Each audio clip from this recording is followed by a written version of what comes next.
welcome back to another edition of the John Wayne Search Picture Podcast, a 60/40 production. I'm Eric Halsey.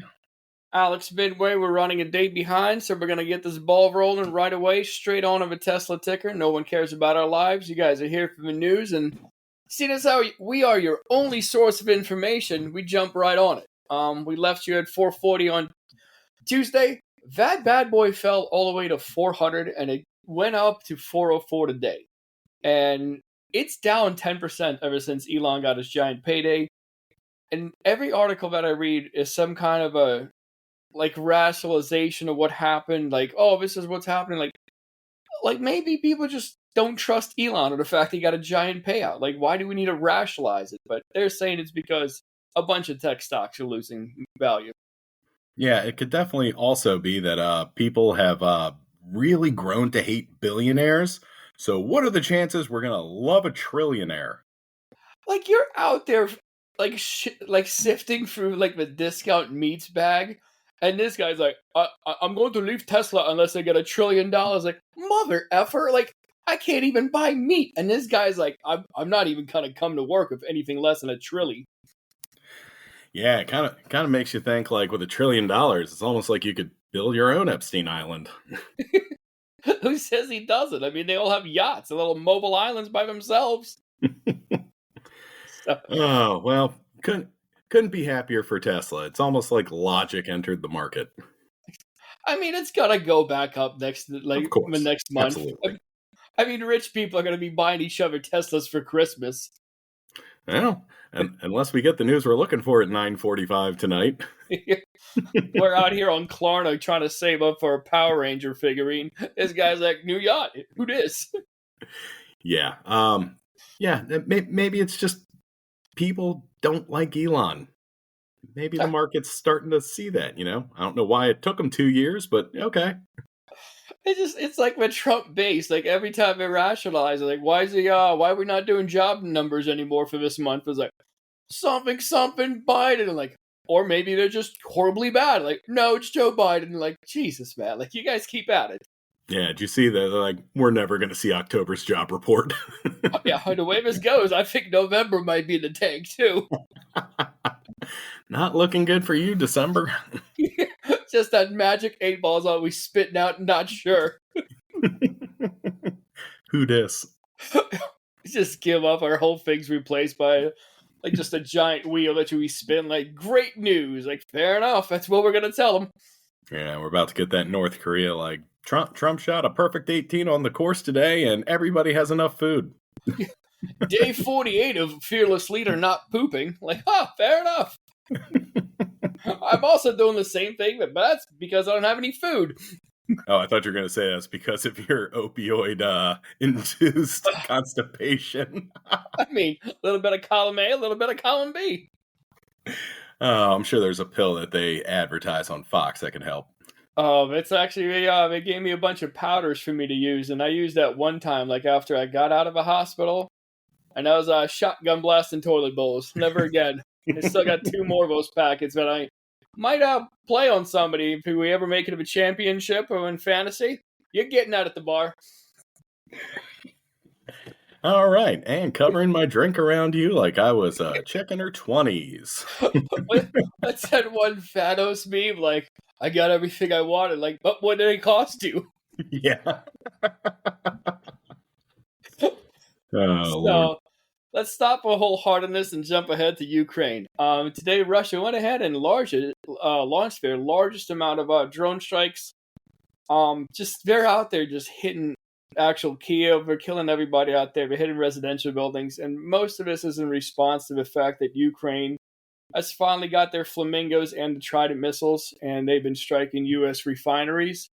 But earlier this week, the members of a G7 met down in Canada, or up in Canada, depending where anybody is, and they had a conversation about how to persuade Russia to go ahead and just get a ceasefire. And Marco Rubio is like, I don't know, man. There's not a lot left to sanction from our part. I mean, we hit the major oil companies. That's what everyone's asking for. He's like, yeah, we just ran out of options. There's nothing else we can do. And Marco, I got news for you, buddy. You hit the number 2 and number 3 companies. You didn't hit the first. You didn't say anything about China or India. And when you said everyone stopped buying it, Trump went down to Hungary and he told Viktor Orban, like, no, it's cool. You can keep buying it for another year. So if the EU's on its 19th round of sanctions and they're getting ready to do another round, and you guys are in your first, like, well, we're out of options already, guys. Like, that kind of tells me where your head's at. Yeah, that would be like if we determined fast food's killing people, so we're going to start sanctioning fast food. And you're like, that's right, we're going after all of them, starting with Arby's and Jack in the Box. And you're like, Yeah. but isn't McDonald's the biggest? And they're like, I did not hear any questions, so we're moving on. We've done everything we can. We are out of options. We have exhausted everything, and yeah, you guys are on your own now. By the way, health subsidies, we're getting rid of those too. Yeah, I don't know what to tell you guys. I wrote a strongly worded letter to Hardee's, and yeah, we're exhausted. You're like, what about McDonald's? You're like, anyways, Good we're news, giving everyone. anybody who was investigated by the DOJ $1 million. We're up to 1 million views on our TikTok video of a very powerful message to Arby's, and hopefully that takes hold soon. Please mash that like button and subscribe, and that's the best we can do for you. Yeah. I guess it makes sense to somebody. I don't know. It's wild. But on the opposite end, Russia is a juggernaut, but at least not a juggernaut in terms of AI humanoid robots.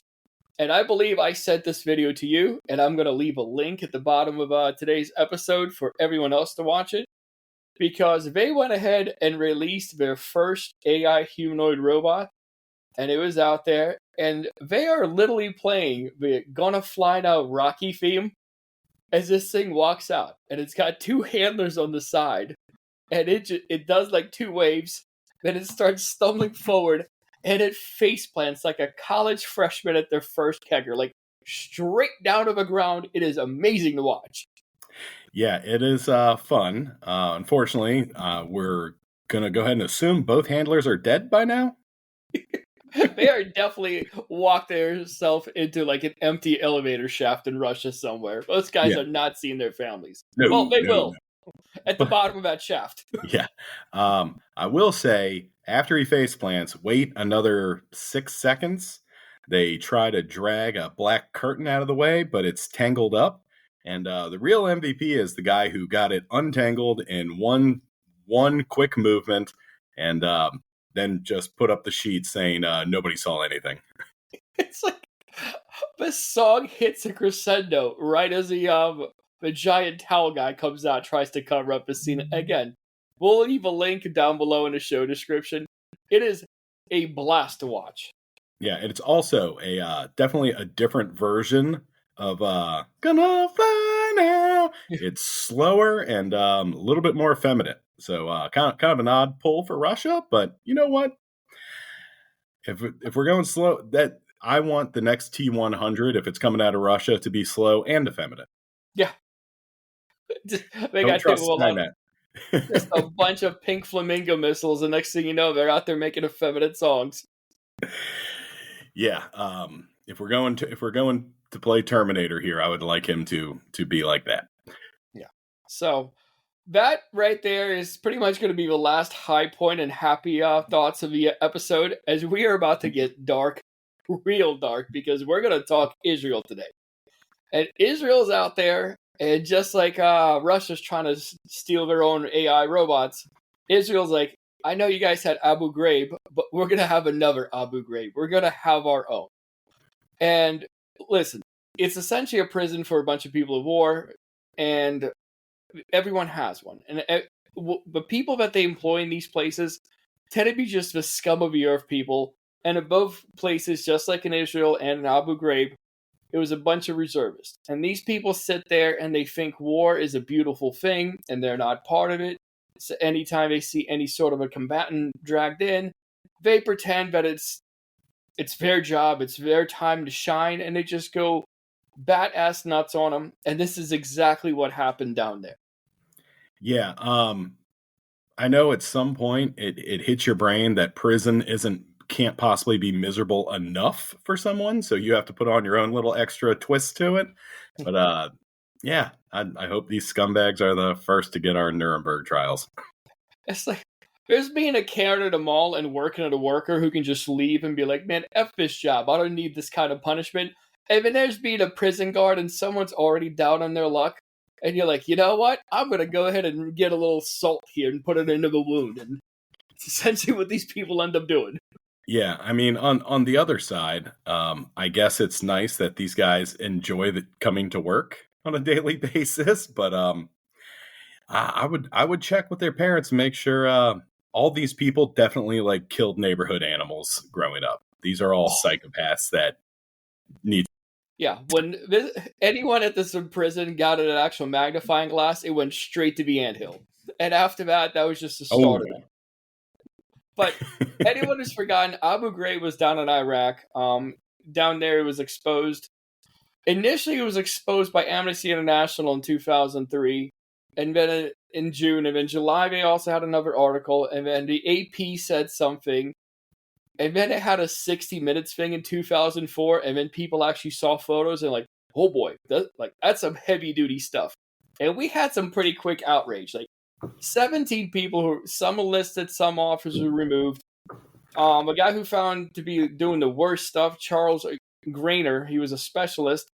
He did 10 years in jail. A 2-star general lost both their stars and went down to a colonel.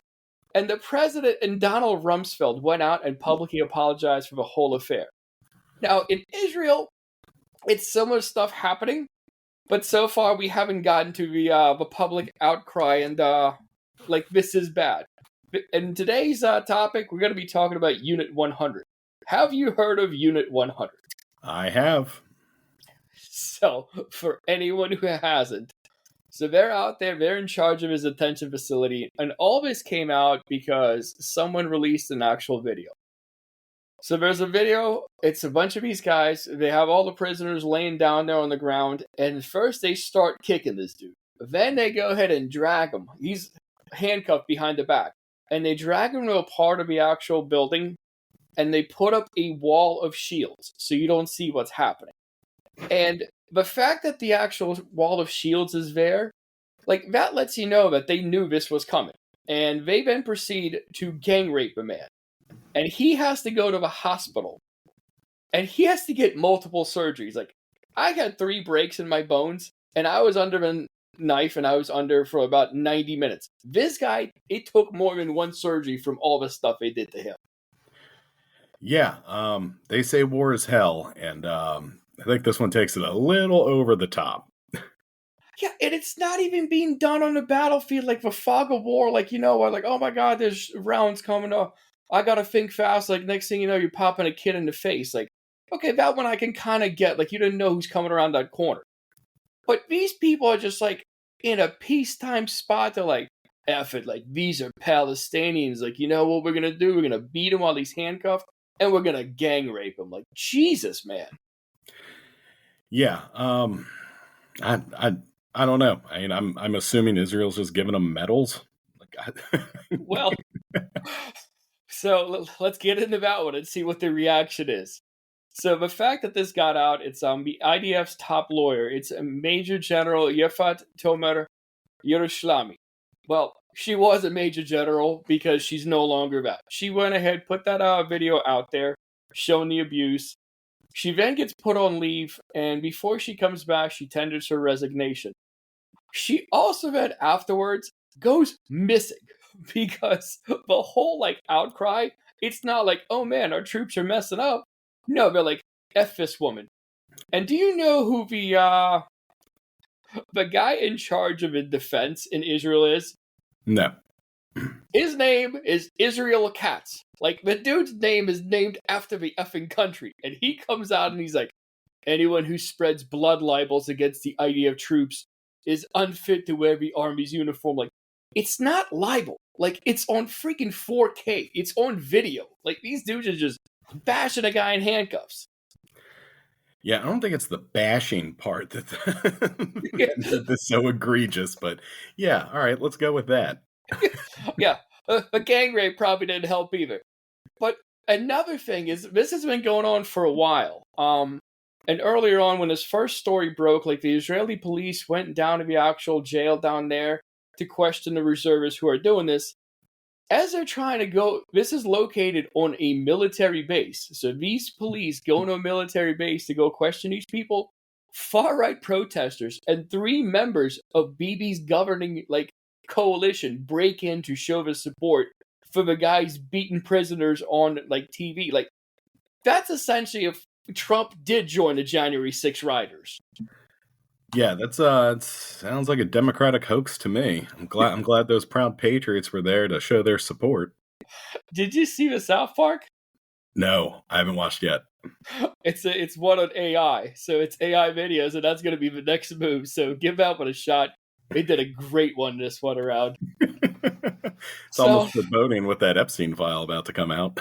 Oh, that's going to be a killer episode if we're not in a nuclear war by then. Yeah. So over here, like, we have a far right pretty much trying to defend these guys. Like, what are the people who actually did this? What are they doing? Like, members of Unit 100. Well, they're actually on a public relations tour because, unlike the Major General, they didn't get fired, they didn't get imprisoned, but they're actually out there. They're on TV. They released the whole thing. Like, one guy's complaining. He's like, "Oh man, it sucks." He's like, "I couldn't talk to my kid anymore." He's like, "We used to have talks, and then one night I was put in a jail for no reason." It's like, and I do love the fact that he's just like, "Hey man, when you go on there, just say you were in prison for no reason." Like, what about the gang rape? Like, no effing reason. He's like, okay. No, never admit to that because that's blood libel. They can't prove it. Like, they can't. They have it from 6 different angles. It's like, we're going to challenge that in court. There was no reason your kid shouldn't be talking to you. Like, okay. Yeah. I mean, how do you... I'm honestly, I'm interested to see how they go to spin this. Aside from the gang rape is nothing to sneeze at TED Talks that they're doing now on their apology tour. But they're not apologizing for anything. It gets better. Because they're out there and they're doing this interview, they're dressed in baklavas, like concealing their faces. And one guy comes out, he's like, "You know what? I was proud to be selected for this mission to deal with subhumans." And I'm like, as soon as I heard, I'm like, "I'm sorry." I was like, if you were asking me, like, when's the last time you've heard someone refer to another group of people as subhuman? I'd be like, that's easy. Hitler, Jews, done. Like, rolls right off the tongue. And that's some really, really good therapy because 80 years removed from a situation, like, now you're the one calling other people subhuman. Yeah, well, I mean, it goes along with the whole conservative mindset of, it doesn't matter until it happens to me. And I guess good for them for having short memories and never bringing up the Holocaust again and with enough to come full circle. It's wild. Like, this guy's like, "I'm so proud of what I did." Like, cool, you're wearing a baklava, homie. Like, if you were really proud of it, you wouldn't. It's kind of like a one thing where it's, if you're talking about which word, like Jesselnick said, if you're talking about which word is worse, and you're not saying the one word, like, that's the worst word. Like, you're not proud of this. You're wearing a baklava. Yeah. It's always pretty telling when someone forced to wear a mask is like, I've never been prouder of what I'm doing. Like, do you want to show your face? Like, absolutely not. No, he's like, "I can't talk to my kid." And it's not like there's a giant history of masked people with pride who never want to show their faces in public. Like, here I am wearing my brown uniform with a little armband on the side and wearing a baklava. I was like, no, I don't want to show you who I am. Or my pristine white robe and this cool hat. Like, oh, the crossfit's just for ambiance so we can see at night. It's like a bonfire, but taller. It's to show people that Jesus has their back. Yeah. So I mentioned the whole thing about Major General Yafat, and she's still alive, and she is definitely facing prison time. And the reason she's facing prison time is because one of the things that they're charging her with is obstruction of justice.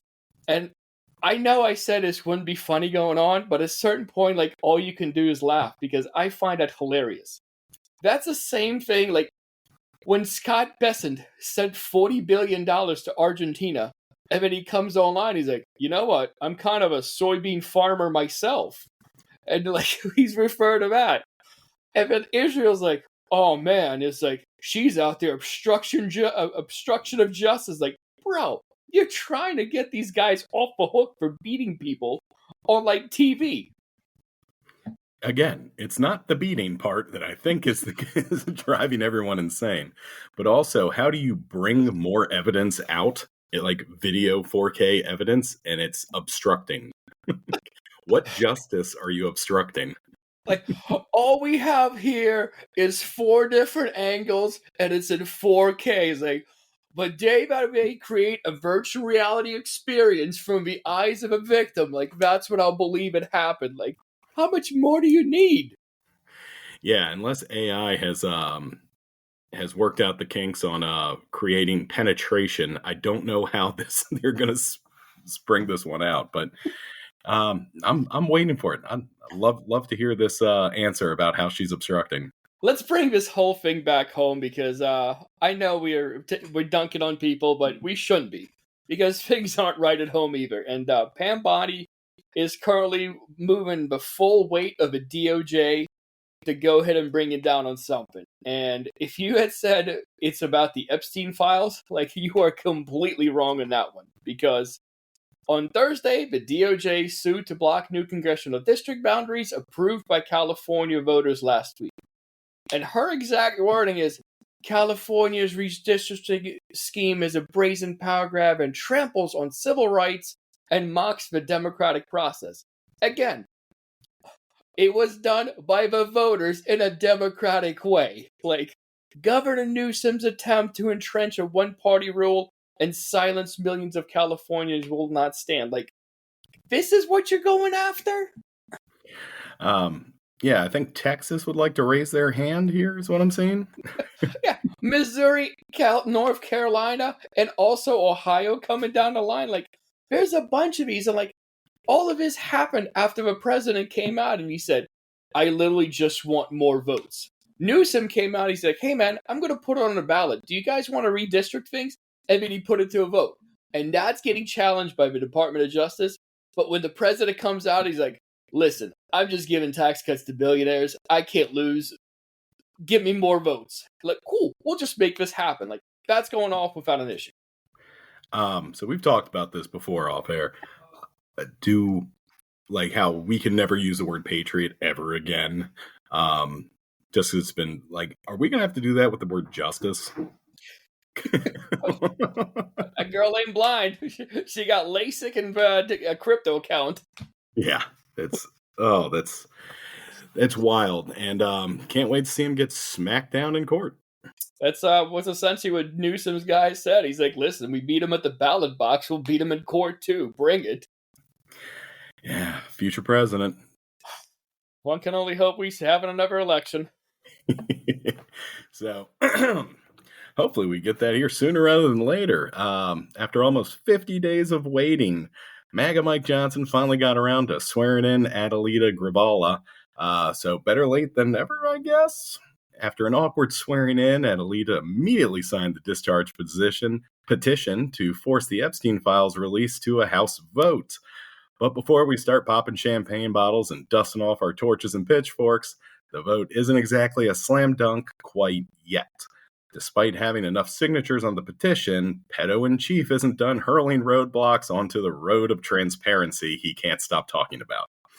Earlier this week, he called Lauren Boebert in for a closed-door meeting at the Situation Room, where they discuss whether we're going to nuke somebody or not. That one. In that meeting, Kash Patel, Pam Bondi, and Todd Blanche. Now, I get it. The admin doesn't want America to have any kind of hard evidence about pedophilia in high-ranking positions, so one of the four is going to have to walk back this vote, right? Or we start a nuclear war. Essentially, they could have been discussing, like, listen, we're either one of you is going to go back and not release these things, or Argentina's going off the map. I think you meant Venezuela, but yeah, 100% in tune on that one. They can both get it. So out of the four Republicans that joined this, right? This is who we have. We have Massey, who's already sacrificed his career to bring kid rapists into justice instead of pledging loyalty to the powers that be. So those bridges are already burnt. No point going for him. There's MTG, who is a legitimate crazy person. And, you know, you don't ask logical questions to, the guy screaming at you on the bus. So she's a full blown nut job. Can't ask her. That leaves Nancy Mason, Lauren Boebert, right? Nancy is a former victim herself, but also loves to recount that story like she scored 4 touchdowns back in the high school championship football game. She's still the one I think's going to flip. But they went for the dumbest one they could find, which would be Boebert, the handjob queen of Colorado. When Boebert left, she tweeted out, "I want to thank White House officials for meeting with me today. Together, we remain committed to ensuring transparency for the American people." And supposedly, she's not wavering on her side. I mean, if I had to guess, honestly, I put a 4-leg parlay, all of them flip. All of them. All of them. I don't know. And all the hubbub I'm seeing now about this 9:45 special conference we're going to have broken in on your regularly scheduled programming. Supposedly, word around D.C. is about maybe up to 100 different Republicans are now backing away from this administration. I mean, they literally 4 of them just back to the payouts, $500,000 payouts for themselves in the reopening the government bill. So I don't think they're backing away from S. They're all just going to move on to the army bases. Yeah, I don't know, man, because out of like the 8 people that were, essentially guaranteed, giant payoffs, 4 of them supposedly have backed off of that, with Thune saying, "I thought they would be happy with this." But evidently there's so much backlash that maybe, and it could just be blind optimism, maybe the wheels have come off the cart. Did you hear Lindsey Graham on this? Oh, yeah. He was not one of those 4. He's like, hell yeah, I'm going to sue for so much money that it never happens again. Like, that's my money. But also, if I'm reading everything correctly, this was all like done with a grand jury. So I don't see how you sue after that. Listen, we don't follow laws here anymore, buddy. In case you haven't been paying attention, like Gilmar Abrego, like a judge says, keep him here. Like, F that guy, he's going to Africa. Yeah, so I'll make up a T-shirt for anybody who slides in our comments and gives us the new word for justice we'll use when this country gets sane again. Did you hear? It wasn't Ingram, but it was another chick. She used to be on, I think, the blue side of him, and she went over to Fox, and she's like, listen. He's like, from what I understand, from what I've heard, he was just attracted to 15-year-olds. Megyn Kelly, yes. There we go. And they're already starting to rationalize it. Like, that's the play? Like, Jesus, man. Yeah, he's not a pedophile. Pedophiles prefer prepubescent. Evidently, there's 3 different stages of pedophile. Yeah. There's up to like 9 years old, and then there's like 9 to 12, I think, and then there's like 13 to 16. And evidently, they all 3 have different names. And I heard a comedian say all 3 and then say the problem is if you know those words and their differences, people tend to look at you like you're a pedophile. If you're in those chat rooms long enough learning the lingo, like, you're there for other reasons, homie. Yeah, absolutely. So, honestly, don't care. Kill them all. Yeah. Don't care which word you use. It's just time to go. Well, we'll see what happens on Monday if we're at war, and if we all still have internet, we'll be back here on Tuesday. I'm Alex Midway. I'm Eric Halsey. Daddy, chill. Later, Gators.